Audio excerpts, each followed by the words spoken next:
On today's podcast, we're meeting an act who, over the last couple of years, has had tremendous success. He's recently appeared in the critically acclaimed BBC Three show Uncle. He's regularly performed at the Edinburgh Festival with innovative, hilarious, great shows, and also just won a South Bank Award. It's Nick Helm. Let's go and meet him.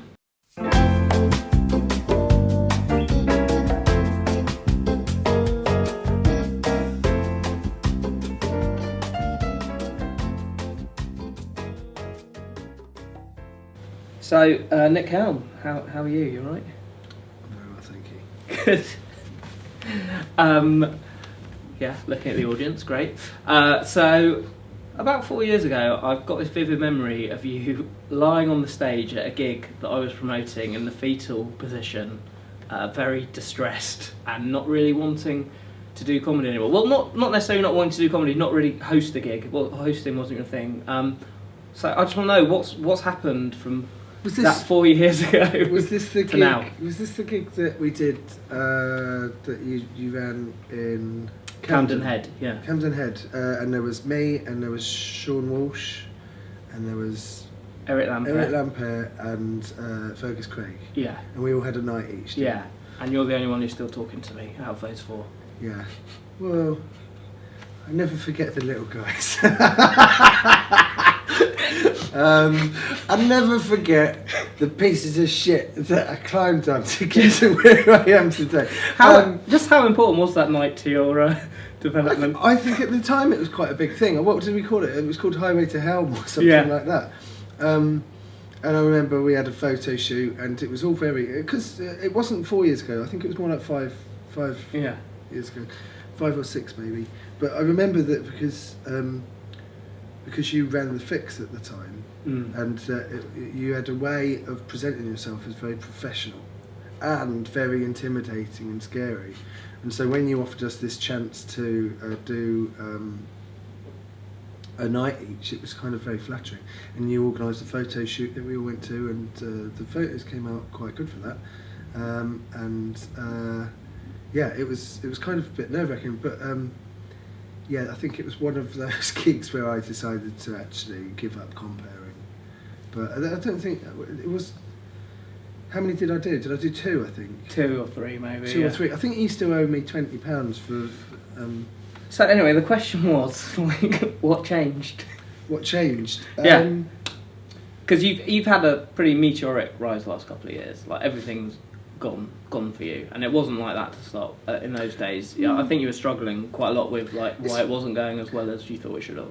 No, I never thought that it should go well in the first place. I mean, it's not. I never went into it with expectations, really. Mm-hmm. I just went into it thinking, I didn't have a job, and I lived with my parents, and I didn't really have anything to live for. Yeah.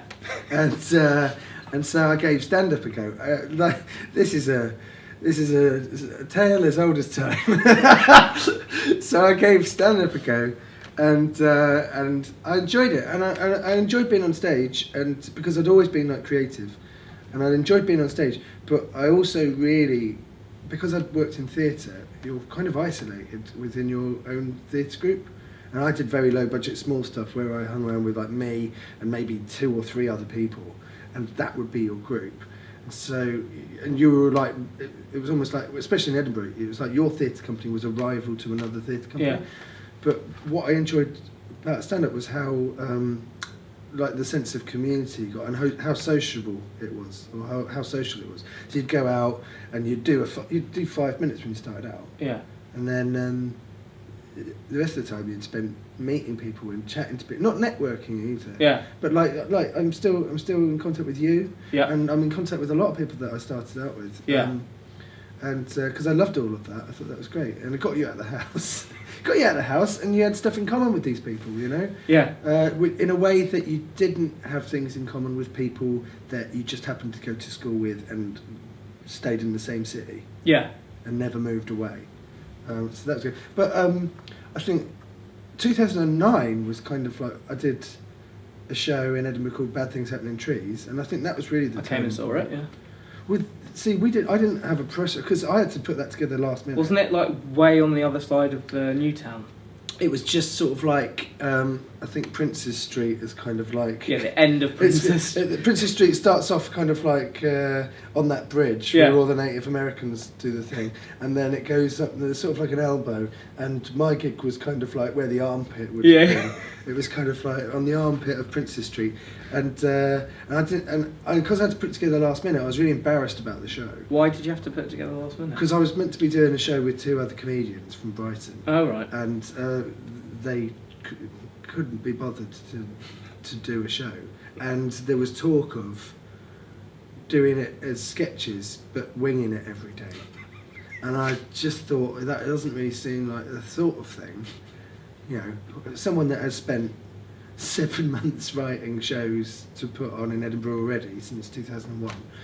It didn't really seem like the sort of thing that I wanted to spend a month doing. So I said, do you actually want to do it? And with far too little time to save my arse anyway, they said no. So I was left with an hour to fill. So I put together like all of these bits and poems and songs and stuff that I'd done over the years, and I wrote a couple of new things, and I squeezed them together to make like a 45-minute show where I had a guest on every day. Yeah. So, because I didn't want it to count for my debut hour. Yeah. Because that would be unfair. But, you know, and I did this show, and so I didn't have a press release, I didn't have a poster, I sort of had a poster, but I photocopied it, and didn't have flyers for the first maybe 2 weeks. They were just little photocopied, black and white photocopied squares that would just sort of hand out. But it just looked like a piece of shit. And we started out with, it was like a bar called the Rat Pack Bar, and there was like a curtain. It was for PBH's Free Fringe, and there was a curtain that sort of sectioned it off from the rest of the bar, and people could kind of drink in there in a day. And there was kind of, but nobody. It wasn't really busy. And started off with like 4 or 5 people, and then literally within about a week and a half, we were standing room only, and it fit about I don't know. It probably fit more people than the Tron did the next year. Okay. It was when it was full, it probably fit about 70. So would you say the Tron was your breakthrough show? The Tron was my proper breakthrough show, but this show was like literally no promotion whatsoever, and through I guess it was just word of mouth. Yeah. People, and the show improved every day until by the end of it, I think it's one of the best shows that I've done. Oh. Because it was so relaxed. Yeah. Every year since then, there's been a level of expectation from me and from audiences and from industry. Not like, you know, it's grown every year, but even when I did Keep Hold of the Gold, there was kind of like, okay, what's this going to be? On quite a small level.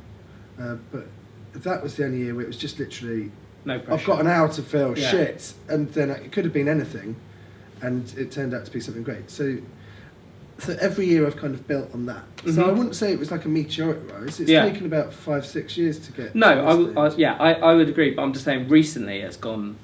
Like it's suddenly gone up a level. I just think that, you know, when things, it just escalates quicker. People need something to. People grab onto things and then they go, oh right, well this is a thing. Let's make something out of this. But the process to get to that stage, it's kind of like it's a slow. Like, Keep Hold of the Gold was a big show in 2010 where, you know, press liked it. Industry liked it, other comedians liked it. It was like one of the talked about shows of 2010, and that had nothing to do with me.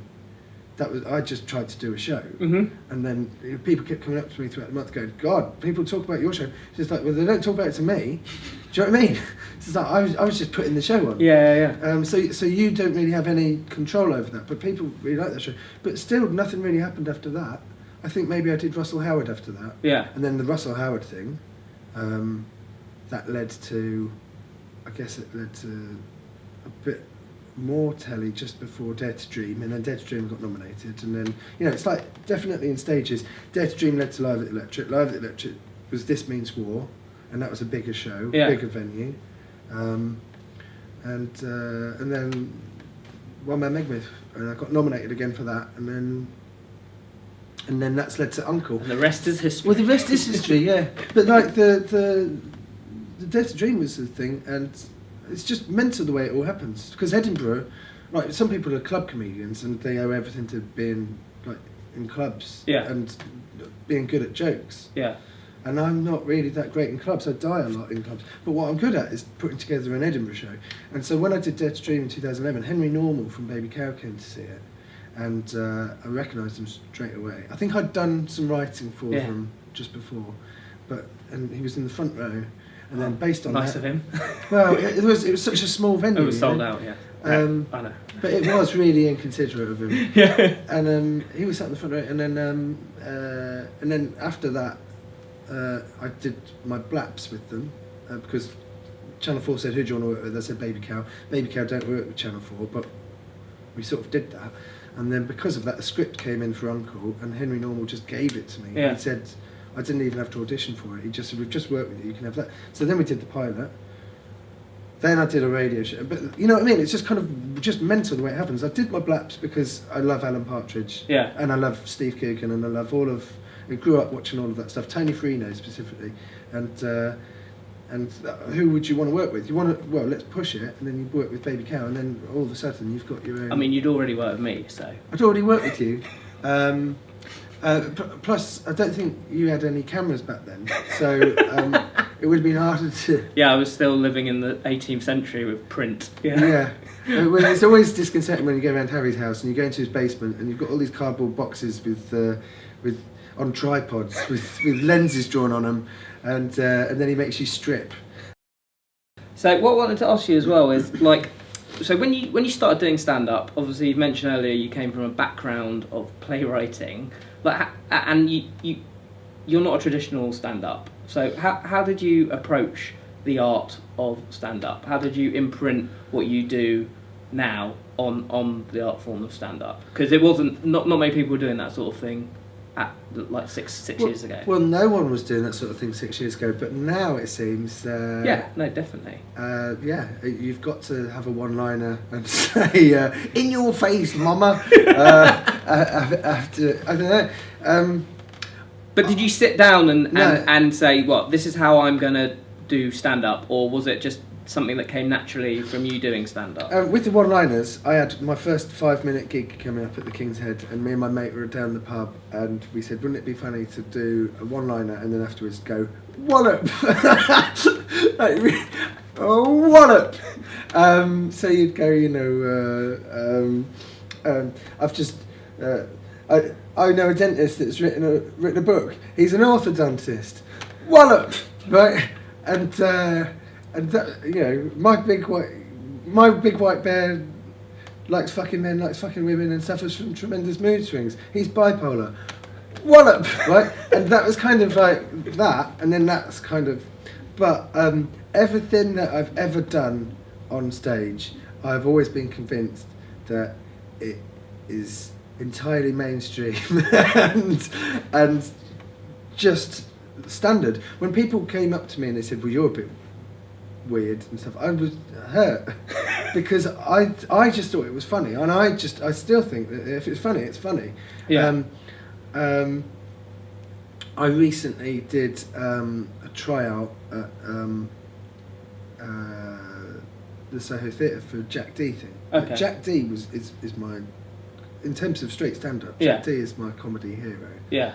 And they were doing a thing 2 weeks ago at the Soho Theatre where they were just like, we need some panellists. Would you like to be on it? And I was just like, well, I'd get to meet Jack D. I was like, I'll do that, yeah. And it was only like, with about 3 minutes just before I went on stage. And I do a thing where when I'm backstage, just to make everyone feel really relaxed, I always turn around and I go, oh my God, I'm out of my depth, right? And normally people like laugh, and nobody laughed, and everyone looked really concerned for me. And then Jeremy Hardy was kind of talking me down, and I was like, oh no. And then I realised nobody gets me. And then I went out on stage, and I was like, oh. And it was Jet T, Jeremy Hardy, Ramesh Ranganathan, and Catherine Ryan, and all the hot properties. But they're all, and it didn't occur to me until we got on stage that they are all mainstream. Yeah. Like they are doing the stuff on telly, that they're doing stand up, and they're really slick. And whenever Catherine Ryan's on 8 out of 10 Cats, you just like, oh, that's how you do it. You know what I mean? And I was just there going, oh God, and it was mental because. So you didn't get it. Well, it wasn't an audition. They were just trying out the format. But what was weird was that all of the subject matters was that people shout out problems and then you answer them. You try and help them. And all of the subject matters were stuff like cats, IKEA, weddings, kids, and I've got 20 minutes on all of those things. Right? I've got in actual fact, because I'm writing my show at the moment. I've gone through all of my material, and I had loads of material on every single one of the things that somebody said. It's just that all of my material involved walking around repeating a mime of someone using a flour sifter for fucking 10 minutes. Do you know what I mean? It's just kind of like none of my material kind of fit in the thing. And then there was kind of like Ramesh was just kind of like reading something off the top of his head, which sounded like material, like fully formed. Yeah. I was like going, oh shit. So every so often I'd shout cunt or something like that to get like some limited level of cheap laugh, and I just felt awful about it. And then I realised I'm not really mainstream, but that was a bit of a sad day. You got to meet Jack D. I got to meet Jack D, but I'm not sure how impressed he was with me. Oh, okay. And so yeah, that's what I mean. The approach though is, is it thought out? Is it like, because it's a big show, isn't it? I mean, apart from the one-liners, around that there is like, and your audience interaction as well. That is a very unique part of your act. Is the audience come really with you, like sometimes even on the stage, to the point of like bullying. Yeah, I don't see it as bullying. I see it as more like I'm desperately asking for a favour. Yeah. Just like, come on, mate, I'm trying to do a fucking show here. Just give us a hand. I think when in like 2007 was when I really got going. Yeah. I started, and I think back then everyone wanted to be Stuart Lee, and I wanted to be Stuart Lee. Yeah. And you'd do a comedy night, like one of your nights. Or like Laughing Horse Night, and there'd be 20 acts on, and they'd all be doing Stuart Lee. Not any of my nights. I'm famous for booking unique original acts. You're famous for booking a lot of acts, and then when 4 people turn up, that's the show. I did a show here a couple of weeks ago with 2 people. 2 acts? No, two audience members. Yeah, but what they a wanted night. it to go ahead. Yeah. What an absolute night for them. Yeah. They had their private stand-up show. That's great. It was really funny. I still do gigs like that, but not like I'm above doing gigs like that. Yeah. I still do gigs where nobody turns up, and then you just make the best out of it. It's fun though. Huh. But it's good to hear. yeah, but I still do your gigs, Harry. But but Touch wood. None. They've been selling out. So you sell tickets now. Well, yeah, I know, but one day I'll get to perform. I'm on the ticket office. I got it. I mean, you're setting them up. We've got a comedy literate audience, I hope, who don't need the jokes explained. We mentioned Uncle earlier that normal just put a script on a desk for you. Yeah. Said, I think this is you. Yeah. But you found it quite difficult, didn't you, acting? No? No? Oh, I thought, or were you just saying that on Twitter as a joke? Well, it's very difficult with Twitter. People take everything you say. Oh, so it was easy. When did I say I found acting difficult? You're like, doing loads of takes for... Oh yeah, that was clearly a joke, wasn't it? We didn't. I don't. But that's not because I'm great. That's because telly, you don't have any time to do loads of takes. Yeah. Yeah, I think that was a joke that I can't remember what I specifically said, but it was something about me having to do loads of Yeah. Oh, so it was easy. It kind of was like... I've never acted like in that way before. Yeah. So there was a little bit of finding my feet with how to do it, but I went with the less is more approach. Because I've done stuff on screen before where I've overdone it, and it's just horrific to look at. And even then, I feel like in the final edit in Uncle, it wasn't necessarily. They put together my performance through a lot of different takes as opposed to it being like, this is totally a conscious thing. Yeah. I thought I actually did a lot less than they represented. That's the joy of film, I guess, isn't it? But that's the joy of kind of not being in the edit. Yeah. Also, my opinion tends to be wrong. I tend to kind of be wrong about a lot of things. So yeah, so part of the performance in Uncle is kind of me, and part of it is to do with it's a BBC Three show, or it's also just a television show in general, and I think I slightly towards the more dramatic. Yeah. So I kind of try and take the jokes out of things. Yeah. And I think that in the edit, you're sitting there and you're going, well, it's not funny enough.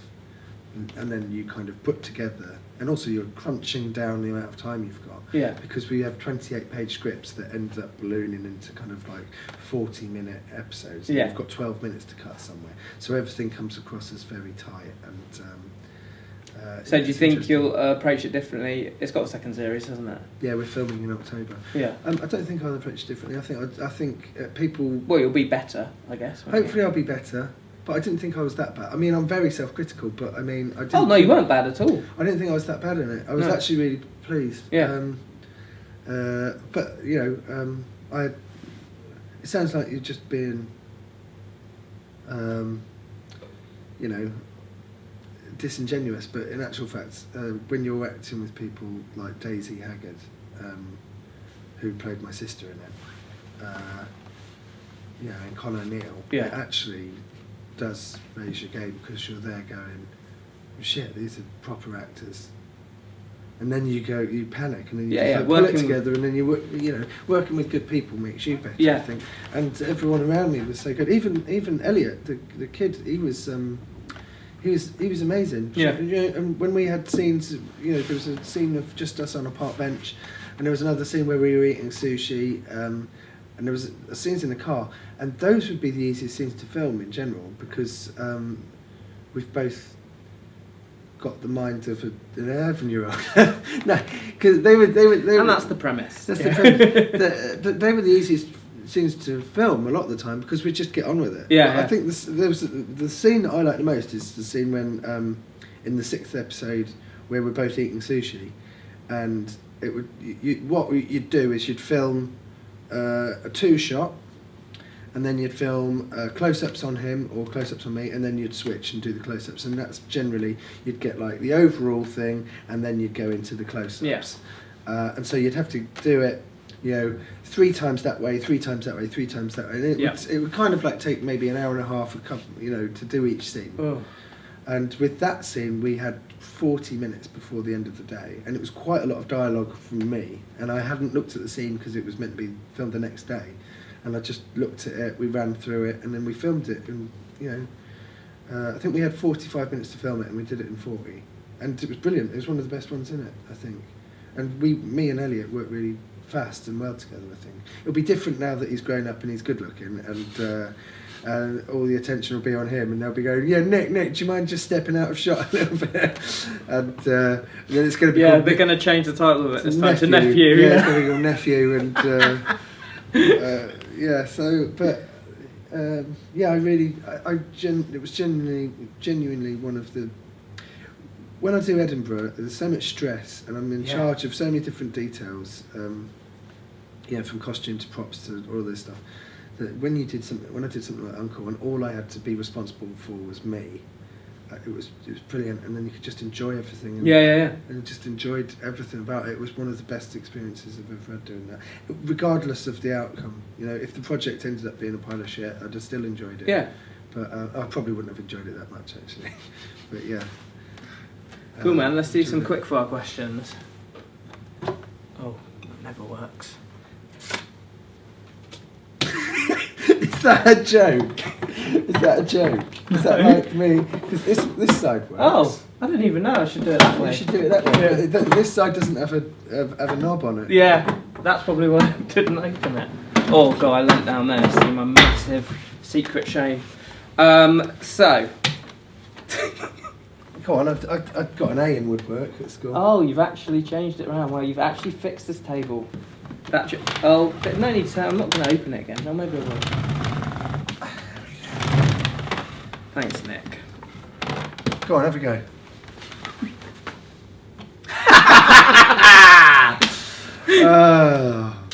Comedy gold. Yeah. Alright, let's do this. What makes you laugh?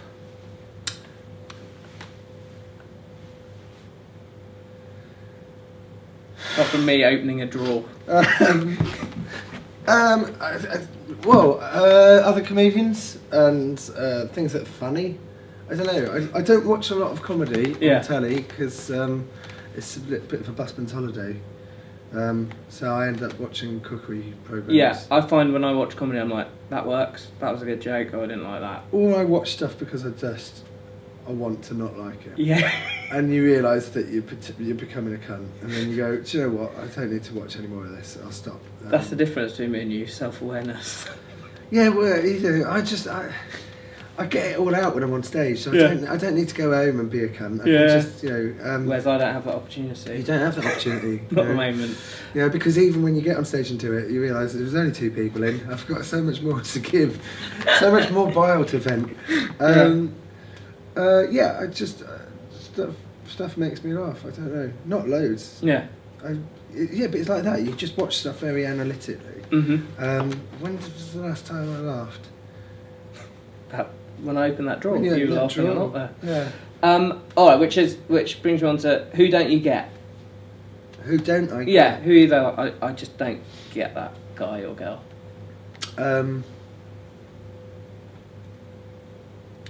In terms of comedy? Yeah. Someone you watch who's like the audience are like belly laughing and you're just like, not necessarily, but like you don't get it. I get it. I get Mrs. Brown's Boys. Yeah. You know, I just don't. It's just not something that I would necessarily watch. Yeah. I don't know. I get everything. I do get it. I know. Yeah. I understand the point of it. Is that the thing? Is that what people mean when they say get? Or is it just that it's not for me? Because I can differentiate between whether something's for me or something's not for me. Do you know what? I don't get maybe Chris Rock. I saw his Shoot the Messenger tour I got it on DVD because I was doing research. Yeah. For live stuff, and I wanted to see it because he does it in London and South Africa and Los Angeles or New York, and I watched that and I hated it, and I thought it was really misogynistic and depressing, and so I stopped watching it. And that's a really big tour, and everyone loves Chris Rock. But what I don't get is how you can have those kind of values and it be acceptable, really. Yeah. All right, well, pick one of these: Richard Pryor, Bill Hicks, or Jerry Seinfeld. Richard Pryor. Okay. As in, to kill. He's already dead, mate. I know, he's beat me to it. Yeah. As in, your favourite? No, just pick. It could be a favourite or just out of, Richard Pryor, Bill Hicks. Well, no, Jerry come on, Seinfeld. what is it?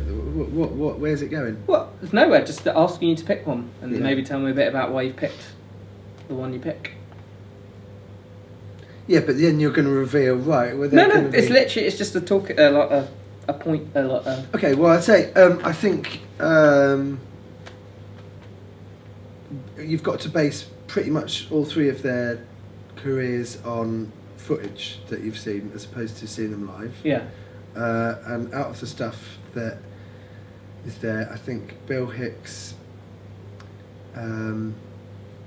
is a little bit preachy, and I think that there's a whole thing going behind him saying, wow, what a genius he was. And I've seen a lot of his stuff, but I preferred his earlier stuff when he did silly voices and impressions. Yeah.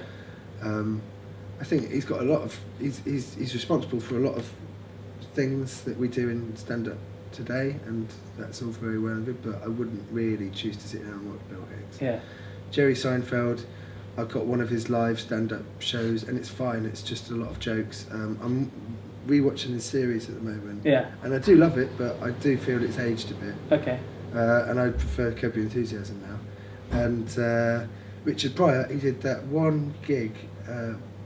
I've seen most of his stand-up DVDs and all of his early stuff, and he did that one gig where he does the thing about the dog and the monkeys, and I think the gig starts with people. It's kind of like a really brown kind of 70s room that he's in, like a theatre, and there's people still coming in from the toilets when it starts, and I think that is genuinely one of the best stand-up shows. I know everyone goes, well, the best stand-up is Richard Pryor, but that's genuinely one of the best stand-up shows ever. And he did some later things which are still watchable, like the one when he had like a truth-finding mission in Africa. And there's all good stuff in Richard Pryor live stuff, but that one, I can't remember what it's called, but that one. Live on the Sunset Strip, or was it? No, I think that was the late one. I can't remember, but that one is particularly brilliant.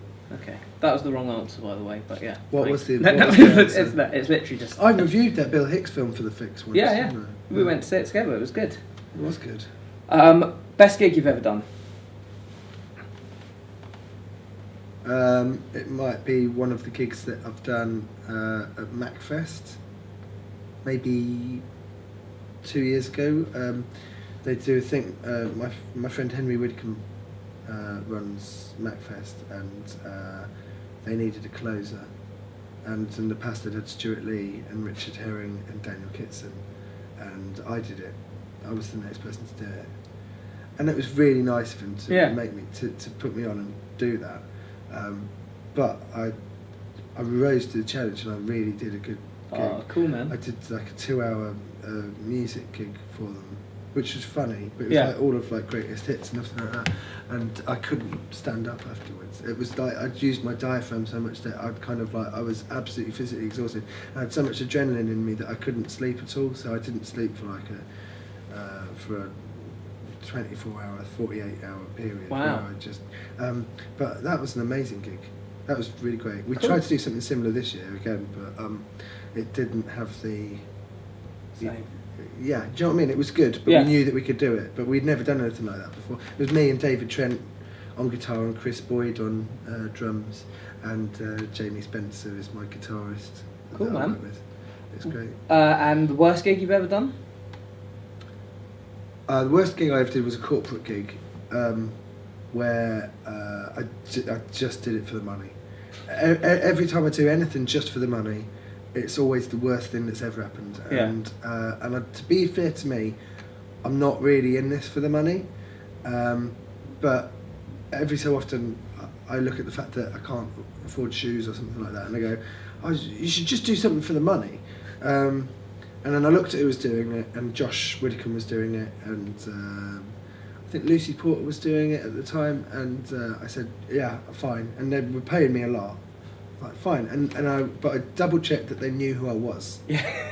I said, you do know who I am? And they said, yeah, we're specifically asking for you. And this wasn't just me, this was going to my agent as well. And I phoned up, and they phoned me up, and we chatted about it, and we planned it.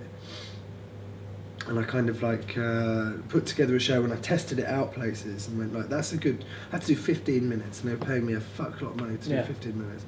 And I was just like, right, okay. So I tested it out. I tested it out at a charity gig that Steve Bennett reviewed, and he said that I stole the show with it. Yeah. So I did it kind of like. So I kind of like worked for it. I wasn't just like, oh, I'll just put together any old shit on the thing. And I did it, and they'd been drinking. It started an hour and a half late anyway because they were eating and drinking, but they'd been drinking since 4, and by the time I went on, it was 11 o'clock at night, and I didn't do anything particularly that I think is kind of stretching. I got down to my pants. I had a tearaway white suit, and I got down to my pants, and I read a poem, and one man just got up, and they all started shouting at me, saying that I was disgusting. And one man got up and he just legged it, and like everyone was just like, and they weren't even listening to me. But at no point, the worst, at no point, I went on, and this was in front of my mate Josh, so it's just like it was just embarrassing. And Lucy Porter wasn't doing it in the end, and it was oh fuck, this is embarrassing. Milton Jones, who I've never had a good gig in front of. He's like my comedy kryptonite, Milton Jones is. So every time he's there, I always have a bad gig. Yeah. And we've all got them. And so they were just like, oh, you're disgusting. And it went so badly that you would think, how did that ever work? How was that ever a good idea? And it just kind of like, that's another example of not being mainstream. So. Yeah. And I left, and the people that organised it said, well, you should go to your dressing room. And I was just like, okay, so I went to my dressing room and then I came back again. I changed and I got my beer and I kind of came back again. And they said, I think you misunderstood what I meant. I meant the guy that organises it is so angry with you, you should leave. And I was just like, well, he's the guy that I talked to on the phone that booked me. And I said, you do know who you're booking? And they ended up, it was literally, they said, get out of our site. And then so I had to stand in a corridor until the show had finished. And then me and Josh had a really awkward... Do you still get paid? I got paid, yeah, I got paid. And in actual fact, to finish off the... Because I beat myself up at these things, but to finish that story off, about a month ago, that happened about a year ago, and just before I got nominated for the second time for the Foster's Award for doing exactly that sort of stuff. Yeah. And so maybe a month and a half ago, I was in a restaurant, and I went for a piss, and on my way back again, a guy bumped into me in the corridor, and he said, "You're that comedian," and I do get stopped because of Uncle. Yeah. And I said, "Oh yeah." He goes, "Oh, where did I see you? I saw you at that gig." And I was like, "Oh, you saw me from a gig?" And he was at the gig where I got booed off, and he said that he said you were great that night, and everyone else was wrong. This is like the stuff of dreams, because you beat yourself up over something like that, and then he said, yeah, basically everyone that shouted at you were all attention-seeking arseholes. That